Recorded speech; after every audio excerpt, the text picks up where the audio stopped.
I'm an alcoholic, Dusty Walker. Hi, Dusty. And my sobriety date is July the 15th, 1995. And that means that a little over 8 years ago, when I discovered that I was an alcoholic, I was the last to know. A little over 8 years ago, when I discovered that I was an alcoholic, I thought that life as I knew it was over, and that was a really, really bad thing. And I found out, though, that as with most thoughts that I've had, that I was right and I was wrong. Life as I knew it was over. It was absolutely over, but it wasn't a bad thing. It was a really good thing. Life as I knew it, things are completely different now. But it's been a really good thing. I'm supposed to tell you, the book tells us that I'm supposed to tell you, by the way, this is I've graduated to a really big book. And I'm not going to read to you, but I use it for moral support. And what I'm supposed to do, this book tells me that what I'm supposed to do is tell you in a general way what it was like, what happened, and what it's like now. And I know that when people tell you their story, some people will tell you, concentrate a lot on what it was like, and you'll hear a lot of drunk-a-log. And some people will tell you what happened. We'll concentrate on that. And some people will tell you a lot, and we'll concentrate a lot on what it's like now. And I'm not really sure what tonight's going to be like. I've told my story a lot of times, and rarely do I tell it the same way twice. But maybe after the meeting you can tell me what it was like. I've already asked God into this. I'm not in the outcome business. I just take the action and we'll see what the outcome's like. But I'm pretty sure that I'm not going to tell you a lot of drunk-a-log. Pretty sure I'm not going to do that. I'll do a little qualifying, and I'm pretty sure that you'll be convinced that I have earned a seat.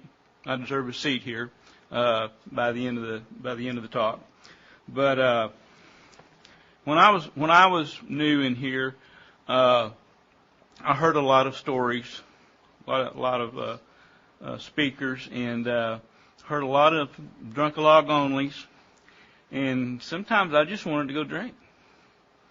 Usually when I came to a meeting, I wanted to drink because I am an alcoholic, and I did have that craving going on. And if all I heard was a drunk-a-log and I didn't hear how not to drink, then I wasn't helped a whole lot.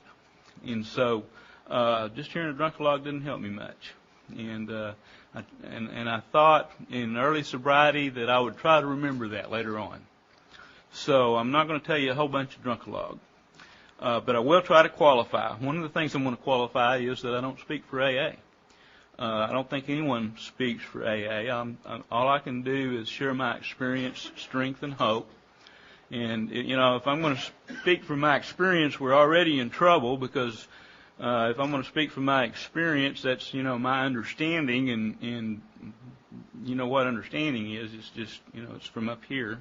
And, well, let me just share something with you. Understanding is, have you heard the one? Well, don't stop me if you've heard this, but if you heard the one, let's lighten up a little bit. Have you heard the one about the farmer that hadn't been to town in a long time, and his son was getting a little older, and he thought, well, maybe it's time to take son to town. So they went to town, took the son to town, and hadn't been in town a long time, so they went to a hotel. And they went into the lobby of the hotel, and up against the wall of the hotel, there's these double doors, and they're opening up and closing. And then when they open up, there's this little closet-looking room in there, and there's this dial-looking thing, clock-looking thing above it. And the doors open, people come in and out, and the doors close, and the little dial moves and stuff. And so they see this little old granny lady with a cane walking up to the doors, and the doors open, and she walks in, and the doors close, and the dial moves, and the doors open back up, and this very young, dressed to the nine, looking really fine, coiffed hair young lady walks out. And the dad turns to his son and says, "Son, I don't know what just happened, but next week we're coming back and we're bringing your mom." That was his understanding. That was his experience. And so we're in trouble if all I'm sharing is my experience. But I'm going to share my strength and my hope, so maybe we'll make it through. I took my first drink at about 14 and a half. And right away, I found my solution. I had found my solution because I found that sense of ease and comfort that the Big Book tells us about. I can trace alcoholism in my family on my father's side back 5 generations that I know about without missing a generation. So why I thought that I wasn't going to be an alcoholic, I won't tell you I don't know. I do know. It's because I was young, and that's the way young people are. But I didn't think I was going to be an alcoholic. But I never fit in. I've always been an alcoholic since I was born. I just felt apart from and other than, and I was always on the outside looking in. And I could be in the middle of a crowd of people, and I looked like I was fitting in, but I wasn't. I'd be in the middle of a crowd, and I was alone. And I always thought that you look like you fit in your skin a whole lot better than I ever felt like I fitted in mine. You look like you had it going on, but I never felt like I did. But when I took that drink, I felt pretty okay, and I felt pretty okay about you, and I could talk to you, and I could talk to the ladies, and as soon as I took that drink, whether I knew it or not, my priorities were set. And it was me and the drink and the ladies and excitement and cars and guns and stuff like that. You know, just that was my priorities were set. And so I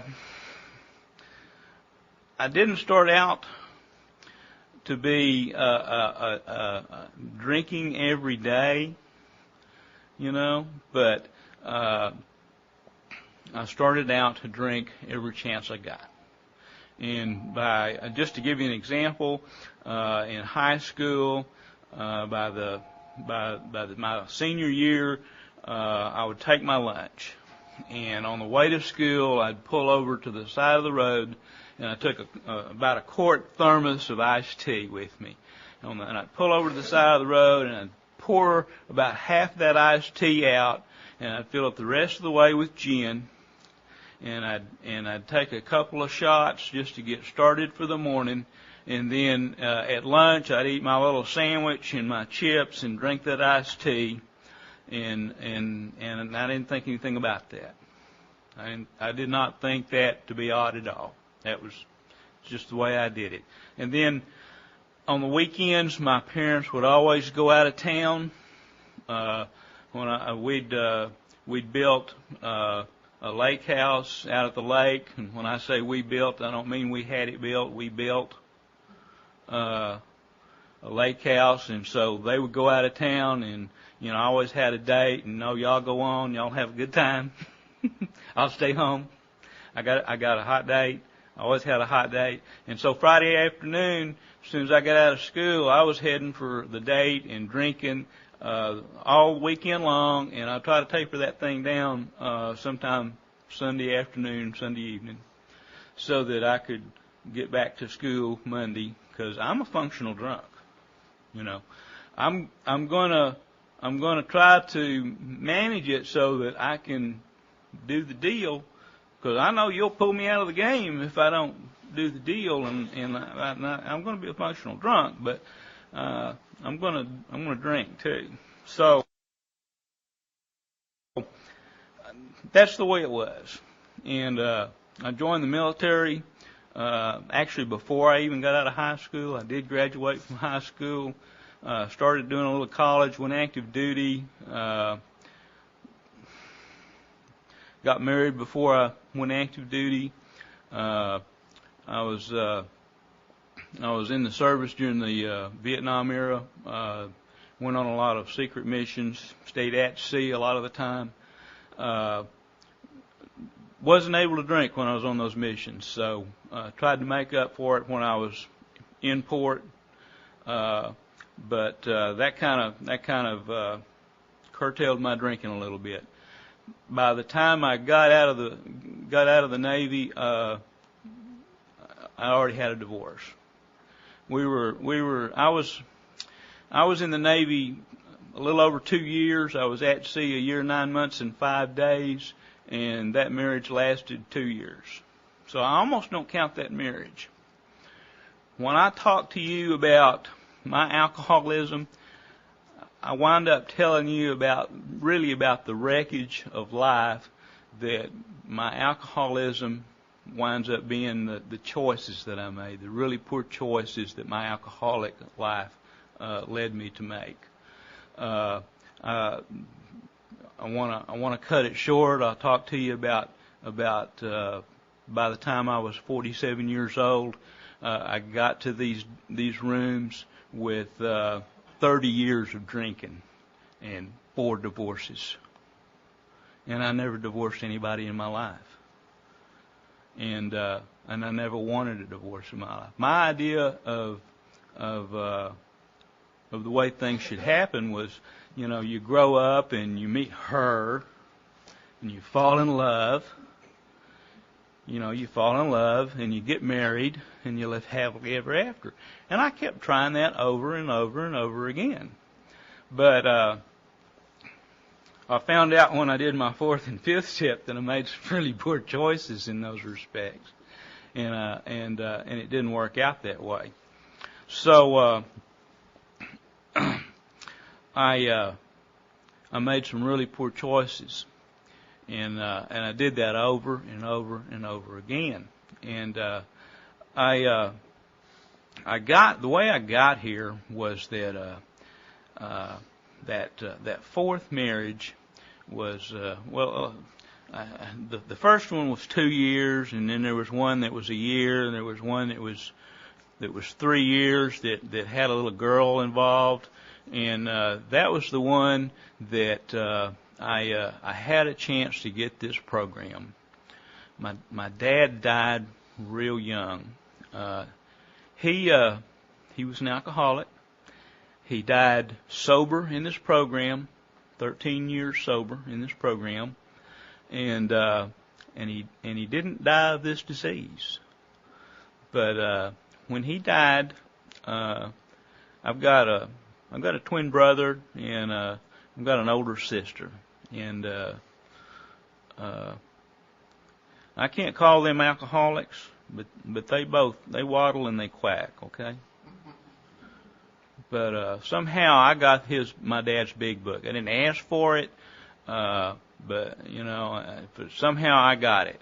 Somehow I wound up with my dad's big book, and I'm reading this big book, and I'm not an alcoholic, okay? I got no drinking problem, but I'm kind of like that. I'm kind of like the 3 guys. Did you hear it? Don't stop me if you heard this, but you heard about the 3 guys that grew up in the small town, and then one of them moved away, and after they grew up, one of them moved away, and time passed, and then one of the 2 that lived in town died, and so the guy that had moved away came back to town, and the 2 of them were standing at the graveside, and well, what happened to old Bill? The name changes every time I tell this. Tonight it's Bill. What happened to old Bill? Well, we used to drink, when we were growing up. Yeah, we all did. And well, old Bill, he kept on drinking, and well, did it get to be a problem? Yeah, it got to be a little bit of a problem, and so he kept drinking, and Well, he lost his job over it, but he got another job. Wasn't as good a job, but he got another job, and well, his wife, she left him, but he got her back, and then he he lost his car, and then but he got that back, and then he got fired from his job again, and then he kept getting sick, and then he'd get in the hospital, and they'd get him built back up, and then they'd send him back out and tell him not to drink, and then he lost his job again, and he got another job, but then he lost his car, and he couldn't get it back, so he lost that job because he couldn't get to work, and got another job, didn't pay very good, and he lost the house, and so then his wife left him for good, and then finally he kept going to the hospital, and finally one time he went to the hospital, and he didn't make it. And the guy from out of town said, "Well, did he ever try AA?" "Oh no, it never got that bad." Well, that's the way I was. I never got that bad. Well, anyway, I got my dad's big book when I was about 24 years old. He'd passed away. And I was in that 3-year marriage, the one that lasted 3 years, and I had that little girl, and I read my dad's big book, even though I wasn't an alcoholic, and I thought, man, this stuff is pretty good. This is very profound. I ought to try this. This looks like a really good way of life. Well, about that time, that wife left me, and she took that little girl, and they went out of state, and I didn't know where they were, and I crawled back into the bottle. And I had some more of my story to live, some more of that drinking to do. And I was 24, and I had I wasn't ready yet. I didn't get into this program until I was 47 years old. In early sobriety, I used to look at young people like all of y'all. And I used to think, man, why couldn't I got it when I was young, like all of y'all?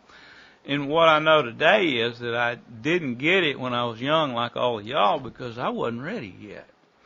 You see, my higher power loves me enough that he will let me go through whatever I have to go through until I've got whatever it takes to get to the point that when I got here, I was willing to do anything to get it. I came in here into this program through a treatment center, and before I got out of the treatment center, they sat us down. There was about a dozen of us in the room, and they said, "Look around." There's about 12 of us. They said, "Look around, look at your neighbor, because in 1 year, only 2 of you are still going to be sober. Statistics tell us this." And I looked around, and my neighbors were looking around. We were all looking around at each other, and I know some of them were looking around thinking, "Not me." And I was looking around, and I was scared to death. Oh my God, this is really bad. This is really bad odds. And about that time, they said, "Look around again, because in 2 years, out of the 12 of you sitting in this room, in 2 years, only 1 of you is still going to be sober." And I was scared to death. I was scared to death because I'd been living I'd been living just over 30 years of an alcoholic death, and I knew what that alcoholic death was. The big book tells us that a choice between living a life on spiritual principles or an alcoholic death, for most people, is not a hard choice to make. And I was faced with that choice. And they're telling me that out of the 12 people in this room, in 2 years, only 1 of us has got that choice. And these are terrible odds. And and the one thought that's rolling through my mind in big bold face letters is, I've got to do everything they tell me to do. I've got no choice. I've got no chance. I've just absolutely got no chance. God help you if you got between me and my meeting. Just God help you. I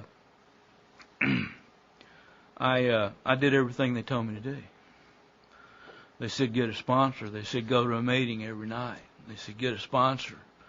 I was going to meeting every night, and I was about 2 weeks sober, and I was helping clean up the meeting room, and I was helping clean up the meeting room, and Arlie says, Dusty, and I was helping Arlie, and he was a man that I'd heard share in the meetings, and I'd been watching him and listening to him, and he was a man that had been sharing in the solution, and I'd been listening to a lot of them, and some of them shared in the problem, and some of them shared in the solution. I was looking for a sponsor that was going to share in the solution, because I needed somebody that knew how to stay sober.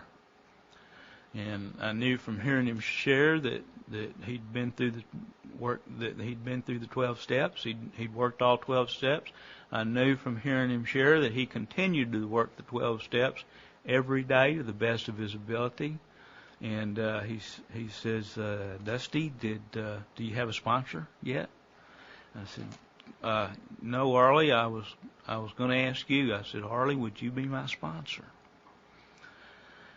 And he stopped what he was doing. He walked over to me. He looked me in the eye and he said,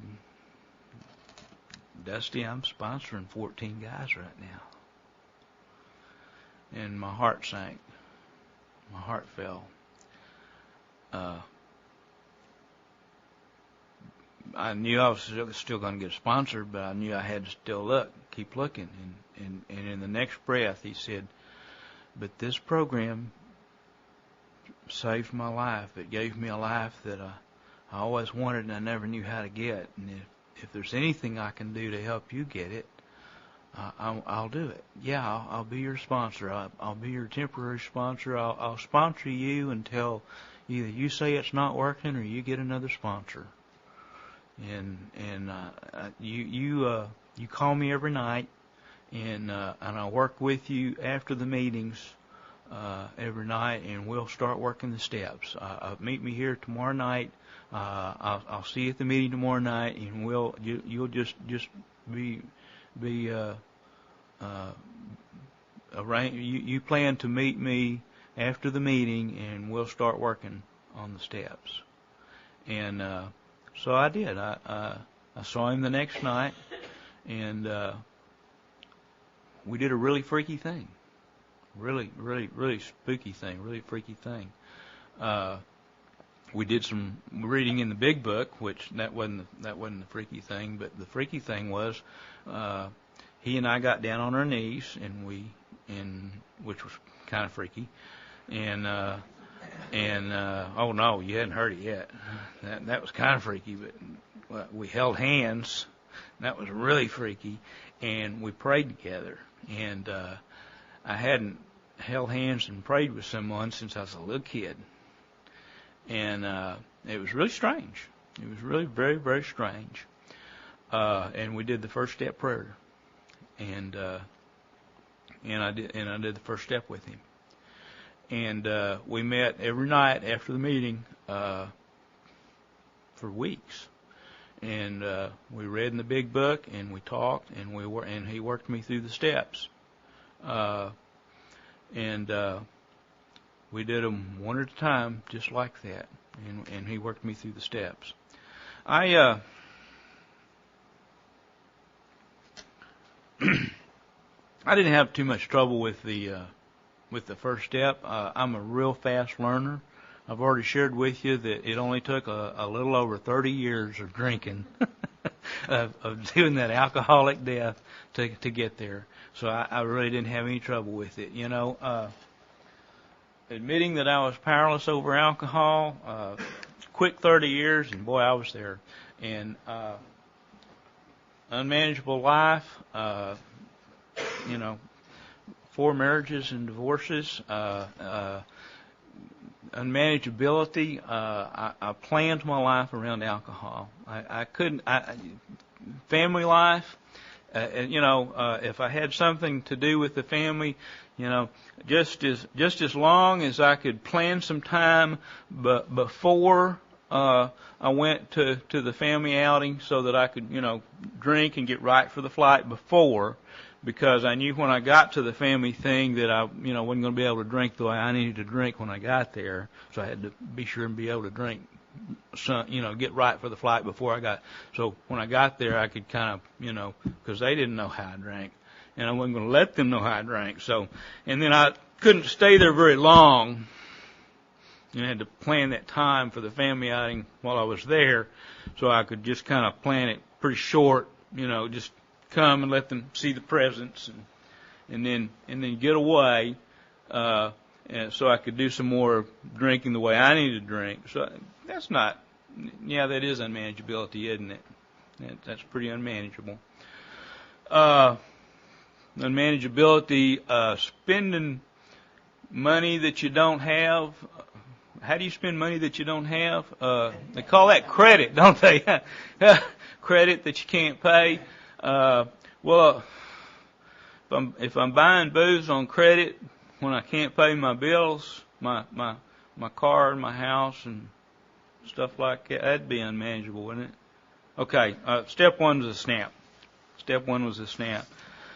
I came to believe that a power greater than myself could restore me to sanity, because when I came in here, I heard you telling your story, and I knew that you were an alcoholic from your story. Sounded very much like my story. I came every night.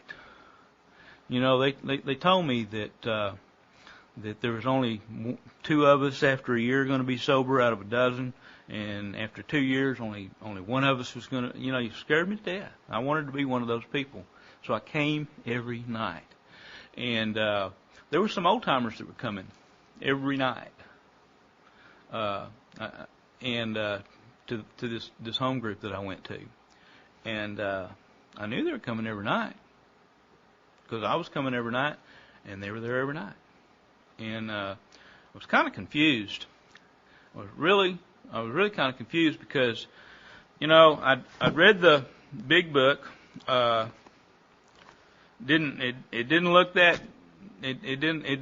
didn't seem that difficult, and the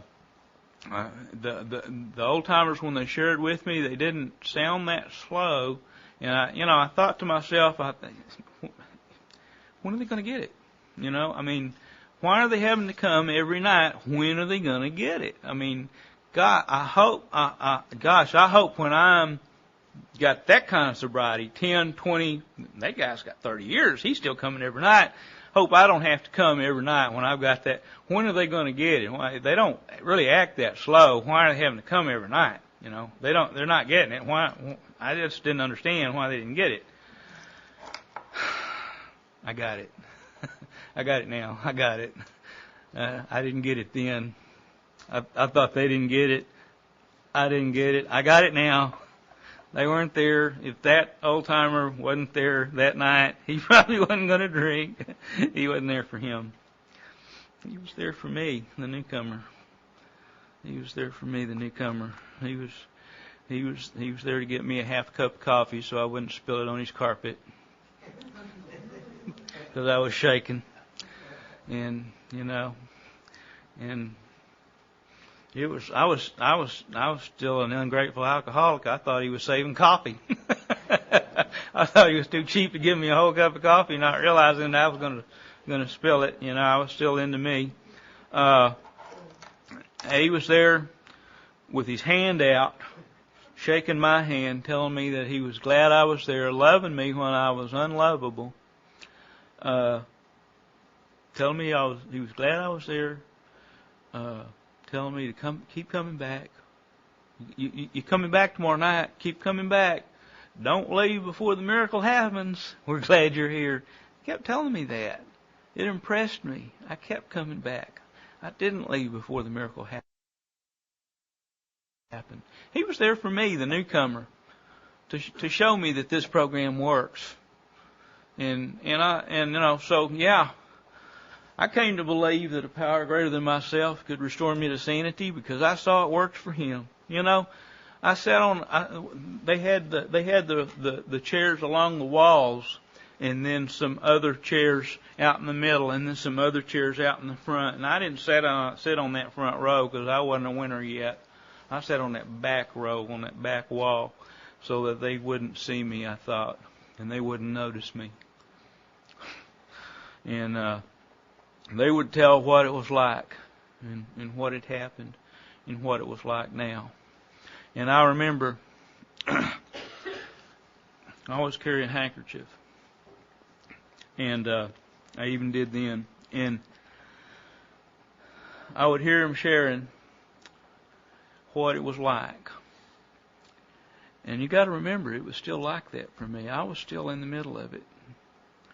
And they would tell what it was like. And, it was a non-smoking group, but gosh, they must have either changed the filters or something in the air conditioner because there was stuff in the air, and I had eye problems, and I would have to keep wiping my eyes because I sure wasn't crying or anything, but I sure had some eye trouble, and then they would tell.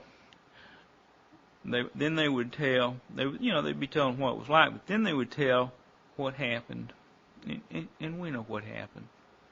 We know what happened. What happened was the 12 steps.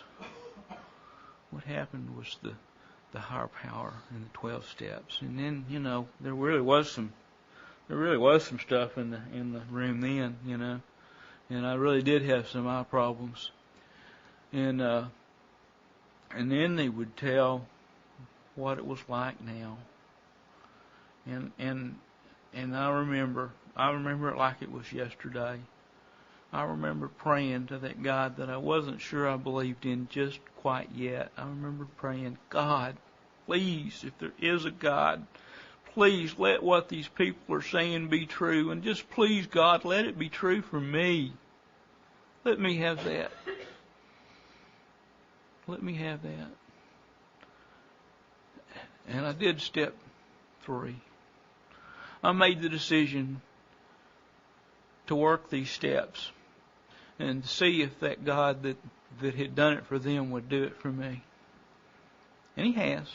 He has. And He was then. And I was seeing Him working in my life. Even as by then the tears were rolling so fast down my cheeks I couldn't keep up with it. And there was no hiding that I was crying. And I started to move into the middle in the front row, and I became a winner. And I started sitting in the front rows, and I started sharing with them, and I started letting some of those people know how much I was hurting, and I started trying to share some in the solution and not just in the problem. And I did my 4th step. Now, I'm not one of those people that had a lot of problem getting my pen and my posterior and my paper in the same room at the same time. I've heard tell that that's the hardest part of doing a 4th step. For me, it wasn't. Here's how I did my 4th step. It took 2 weeks for me to do a 4th step. In the morning, I would get up and I would say my prayers and I would ask God to help me stay sober for another day, and I would go to work, and as soon as I got off work, I would go do my meeting, and I would see my sponsor for a few minutes, and then I would quick run home and eat a quick bite, and I would go to my room and I would start writing on that 4th step. And here's how I would judge when I would stop writing on that 4th step. Either the tears would be so thick that I couldn't see the paper anymore, or the tears would be running so fast on the paper that the ink would start to run. And I would put that paper up, and I would get down on my knees, and I would thank my higher power for keeping me sober for another day and for helping me to do some more of that 4th step. And I would go to bed, and the next morning I'd do it again. And it took because I'm peeling back the layers on that onion. And I did. there's lots of ways to do a 4-step, and there's some people in this program that'll tell you there's no wrong way to do a 4-step, but me and my sponsor will tell you that there's only one way to do a proper 4-step, and that's just the way it is out of the big book, and we do those columns. And so I did the name, and my sponsor did help me. He suggested to me that I finish one column before I go on to the next. He said, Dusty, you're just a little bit too scattered right now to go across the columns. Don't try to do a name and don't try to do part of column 1, 2, and just do all of column 1 first, and then go to column 2. Just do it that way. It helped a lot. I love column 1, just names, and the person or the principal or the institution, and the institution of marriage was on my first column, and our uncle was on there too. Our Uncle Sam? Yeah, you got it. Okay. And then, so that's easy. That's just a list. And then what they did, I loved column 2. Don't you love column 2? Love column 2. What they did to me. Oh gosh, yes, I love column 2. What they did to me. And then, that was easy. And then, how it affected me was not quite so hard, but a little harder, because I'm kind of complicated kind of guy, and so how it affected me was a little harder. And then of course now on mine, fear was actually I could boil all of mine down to fear of some sort. And then but how it affected me was the hard part for me. I'm sorry, not how it affected. My part in it was the hard part for me on some of it. But by completing one column before I went on to the next, that helped me a lot, because on the ones where I had some difficulty, by the time I would fill in the ones on a particular column that I did know, some of the others were starting to come to me on that column, and so I really was able to fill in each column completely. And so, but on the ones on the fourth column, my part in it, well, what was my part in it on those marriages? Well, other than not treating them real well and being selfish and self-centered in the extreme, I did make some poor choices. I think I mentioned that earlier, didn't I? I did make some really poor choices, and so yeah, that was my part in it. There's one other thing I'll mention just in really quick passing that sometimes comes up in my story. There was some abuse that happened when I was a child, and I won't go into any detail at all. But what I will say is that sometimes it comes to be a question as to what is my part in that. And my part in that is that as a child, I took no part in that. A child has no part in that.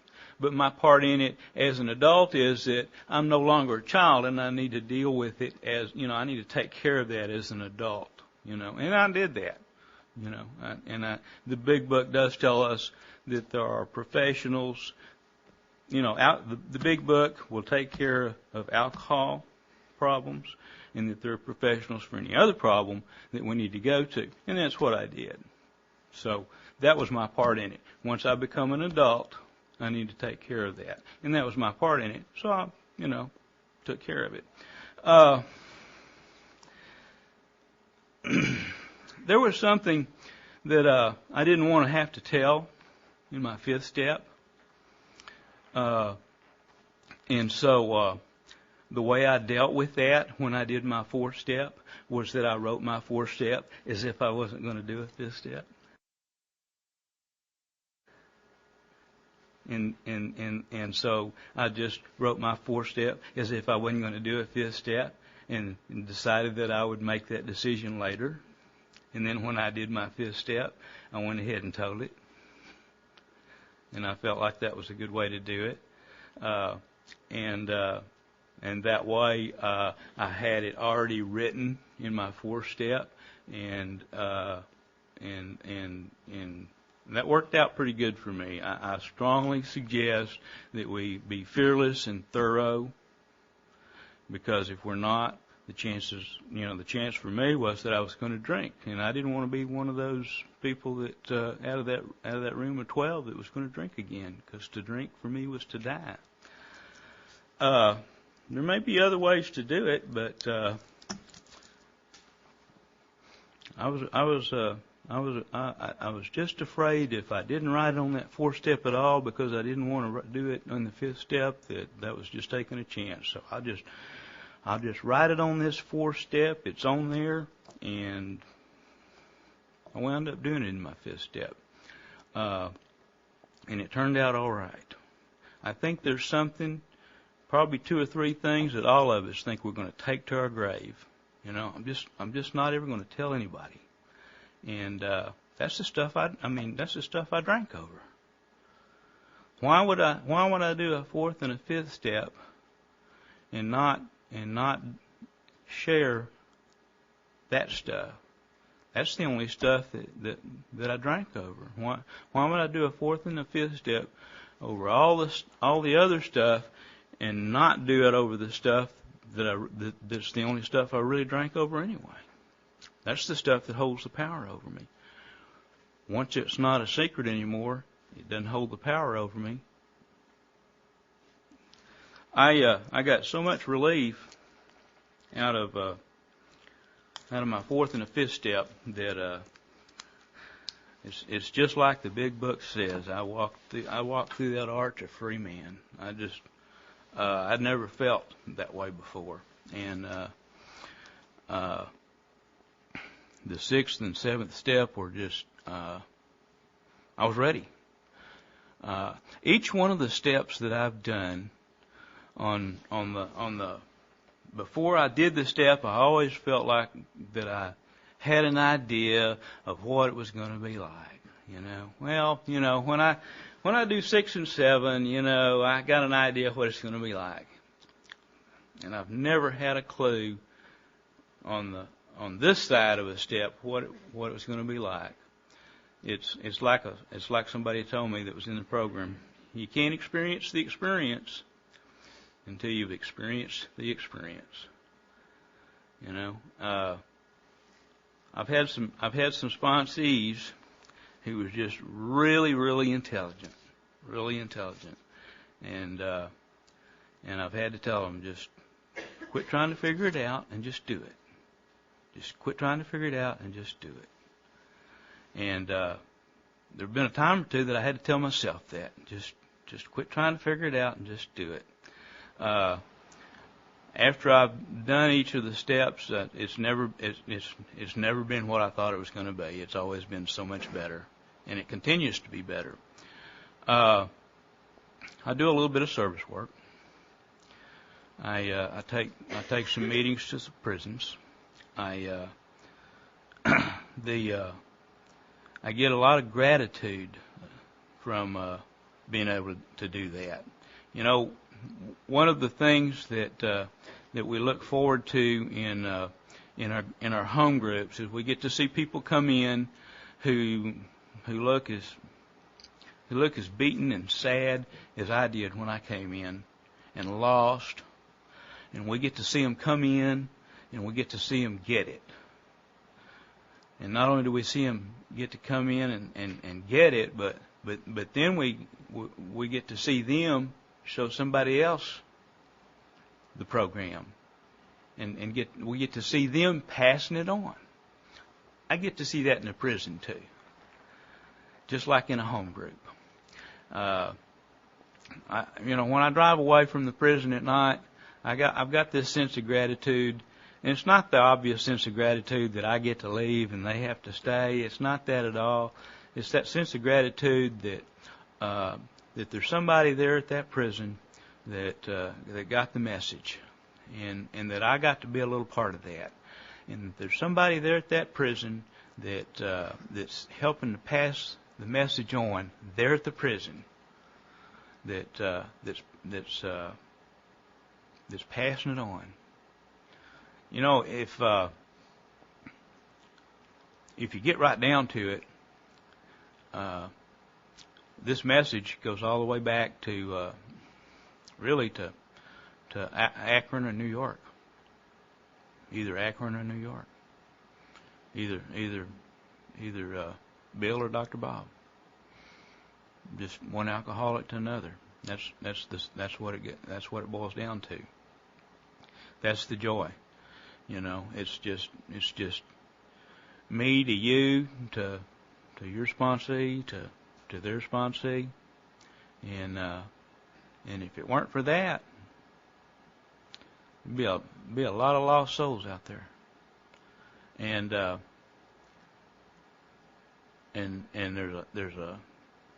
a lot of fertile ground out there still.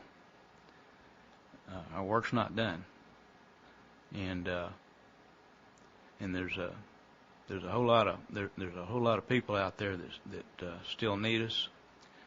The only sad thing about it is this program is not for those that need it. It's for those that want it. I'm so grateful that out of those 12 people in that room that day, I'm one of those that wanted it. I'll just close with this. I'm convinced today that if I'll just trust God and clean house and help others, I'll be okay.